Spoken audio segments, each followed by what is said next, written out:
I would go on night drives quite a lot, mainly alone due to finding that to be the most peaceful time for me to relax and think. So that is where I'll start this story. It was the start of summer and I had been stressed more than ever, so had decided to go for an awfully long drive, having to stop twice just to fill the car up as I was not exactly energy efficient. I even took it upon myself to go through roads and lanes I had not been on before. It was not raining till when I had left, but by the time I left the local roads I once knew, it was raining. On these night drives, I would also listen to an audiobook of some sort, or some sort of scary story from YouTube, as I loved to listen and relax, not listen to the same songs I had heard 1,000 times over. I eventually came across cornfield roads and saw someone had broken down just up ahead. Now my mum always drilled into me that you should avoid anybody late at night, whilst driving alone, as you could never be sure of who it was and what their intentions would be. But I would be lying if I said I never stopped to help them out. And when I say them, I meant a woman who was clearly looking into her engine where smoke was coming from. I pulled up and wound my window down. "Hi, I see you have problems. Anything I can help with?" I was not the most experienced person with cars. I had read things online, seen ex-partners fix their cars, and dealt with little issues myself, so I felt I could at least give some sort of help. Plus, it was a stranded woman, looking to be in her early 20s. "Oh hi, yes. I have been stuck out here for over an hour, and do not have signal. Are you sure you can help me?" I smiled. I felt confident and empowered in some ways, knowing I can at least try and help. Sadly, I did not have a jacket to keep me warm in this rain, but it was fine. Out I got in my jumper and put up with the weather. "Has nobody stopped to try and help you?" I was curious, of course. I wanted to make small talk, so it broke the ice between us both. The woman chuckled to herself. I tried to wave one or two cars down, but they kept driving. "You are the only one who was kind enough to pull over and help me. I am sorry I do not have an umbrella to keep you dry. A stupid fox dashed across the road, and I swerved to hit it. Now here I am with a smoking engine, and I have no idea what is wrong. It sounds like you have not been having a good night." I stepped next to her, looking down at the engine. I was checking the typical things like water levels, oil, washer fluid, even the radiator for signs of damage, but I could not find a thing wrong. No good deed goes unpunished, right? We both laughed.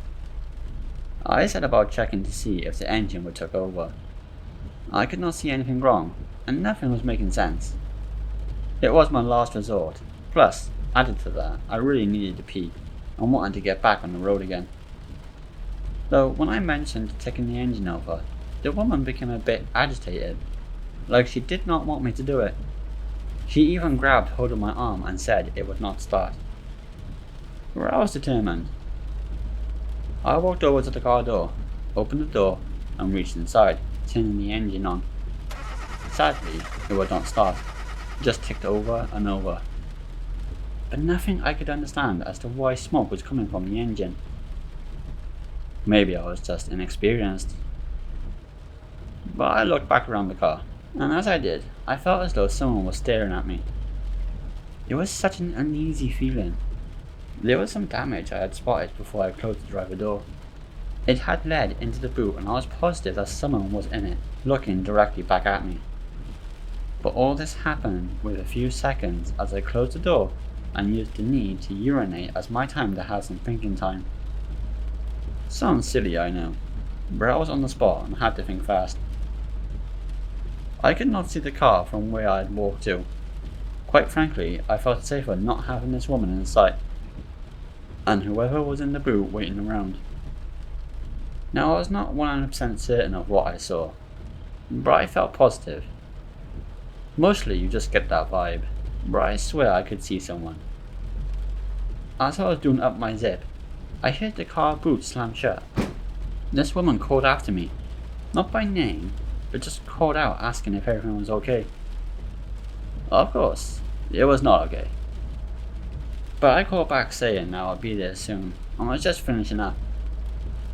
My mind went back thinking of things I could do to get out of the situation. I just didn't feel safe anymore. I was alone, my phone was in my car, and that car was sat right in front of this person's apparently broken down car that I was now entangled in. I knew the roads quite well, and in the direction I was heading, the next time I would see another building with people in it, which would be a gas station, would be over 10 miles away. Back where I came from was 3 miles, but the problem was that all my stuff was in my car, especially my phone. So, I had decided it. On my way back to this whole crazy scenario I may have been overthinking, I grabbed hold of quite a large but flat brick, put it in my back pocket, and walked back to the cars. The woman was standing by the passenger door, happy to see me again, saying how she was starting to worry. I had now noticed that the back seats in her car was pushed down. Whoever was in the boot was now gone. I immediately knew he must have been in my car, but tried my best to act as normal as possible. The woman calmly said she thinks she has fixed her car and it was now working. Sure it was, I thought. I wished her well, as she thanked me a ton, and then we both got into our own cars. As I was walking back to my car though, I would keep my body in a natural angle, but looked in the corners of my eyes to see if I could see the man. And I was positive I did. Behind the passenger seat, lying down flat. It was dark, and he was well hidden, but I was sure. I turned back, waved at the woman as I watched her drive away, and then opened my car door, reaching into my back pocket to grab hold of the brick. This was it. I knew I was going to have to fight my way out of this situation. I was never an aggressive person, but when backed into a corner, I always came out fighting. I set off on the road, and I could hear fumbling. I did not want to do anything that I knew would frighten myself, even though I was kinda prepared for it. I just grabbed hold of the brick in my hand and looked in my rearview mirror until I saw someone sitting up. And then it happened. Somehow the guy launched his hands around my throat and gripped tight as I stupidly let go of the brick. The car was swerving. I was struggling to breathe, clawing at his arms as I stumbled for the brick. The car went down into a ditch, and it gave me a brief second of time to grab hold of the brick again. I swung as hard as I could, slamming the brick into his head. I grabbed hold of my phone and darted off into the cornfields. I did not have any signal, so I ran towards the nearest gas station. I could hear him behind me, calling and yelling to say he was going to kill me. Sadly, I was not very fit and had to come to a stop. Panting and somewhat a little lost, as I could not see anything except corn, I knelt and just listened. Things went silent. I assumed the man had stopped running as well. I had no idea where he was, and I knew I had to keep moving. So that was what I had done. I kept my body much lower and carried on walking towards the road again, or where I presumed the road was. I would hear the odd corn being brushed past, and I would find myself turning around at times as I was so sure he was right behind me. But I never saw anything. I kept moving and eventually managed to get to the gas station and was calling out to the attendant who looked terrified by my frantic calls.